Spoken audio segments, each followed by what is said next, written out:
Okay, Sarah. Quick question. No thinking. What's the first thing you do when you finish work? Honestly, I make tea, I sit down, and I do nothing for like 10 minutes. Nothing? Nothing. I just stare at the wall. That's actually kind of beautiful. It's necessary. My brain needs to switch off. Switch off. Remember that phrase. We'll come back to it. Hi, everyone. Welcome to Daily English Listening. I'm Adam. And I'm Sarah.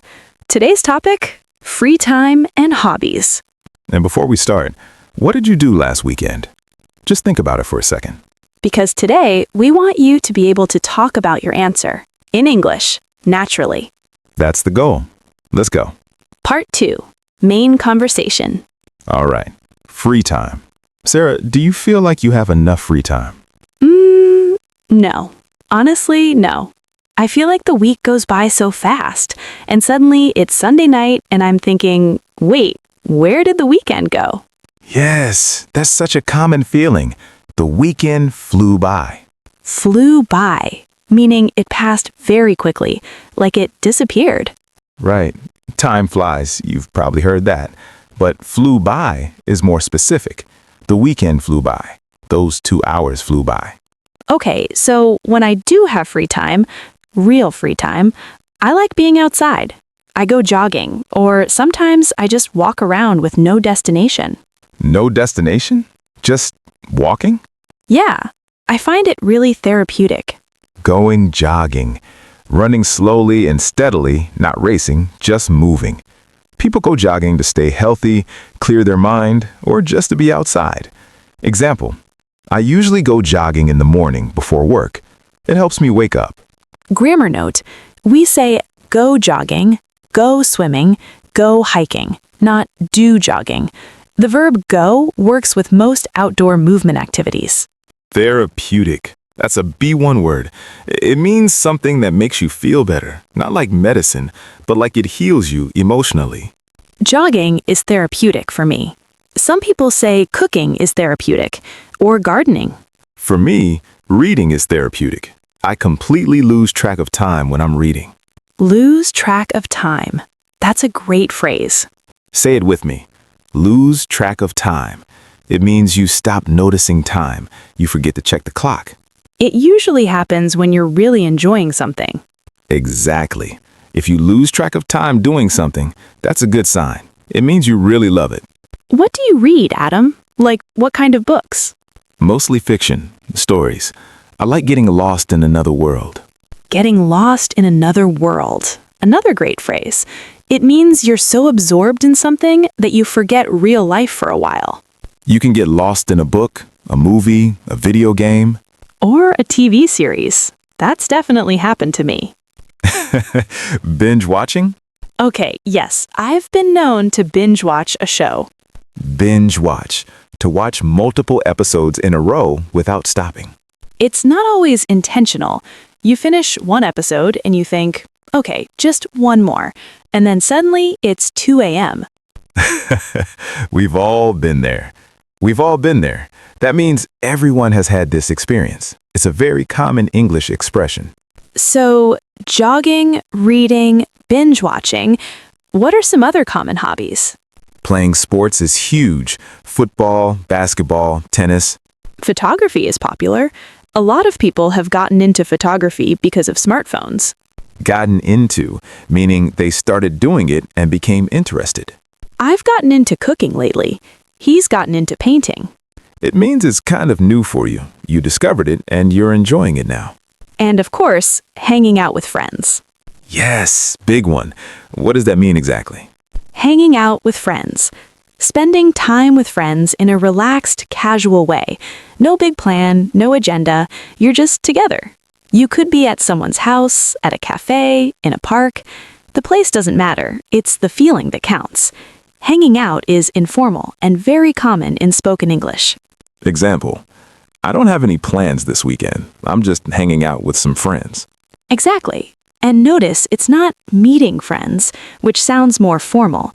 Hanging out is relaxed, easy. You can hang out at home, at a park, at a cafe, anywhere. You can also just say hang out without with friends. Like, what are you doing Saturday? Just hanging out. It also works as a question. Do you want to hang out this weekend? Language learning is also a hobby. Listening to podcasts like this one, that's a hobby. So technically, you're doing a hobby right now. That's true, and it's a great hobby. Part 5. Vocabulary Deep Dive. Okay, let's slow down for a minute. We've used a lot of good phrases today. Let's go through them properly. The first one, switch off.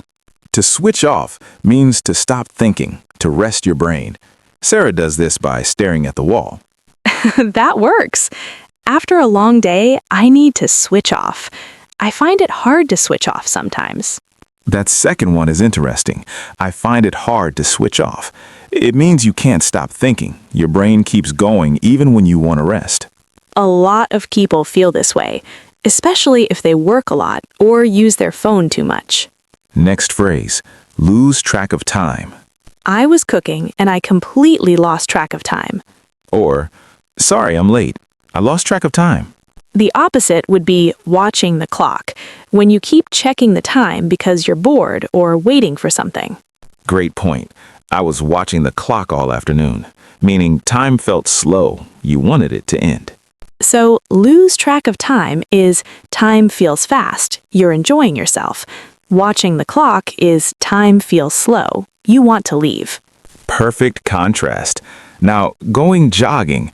We talked about this. It's a very natural way to describe running for fitness. Not racing, just moving. And remember the grammar. Go jogging, go swimming, go hiking. We use the verb go, not do, for these activities. Hanging out with friends.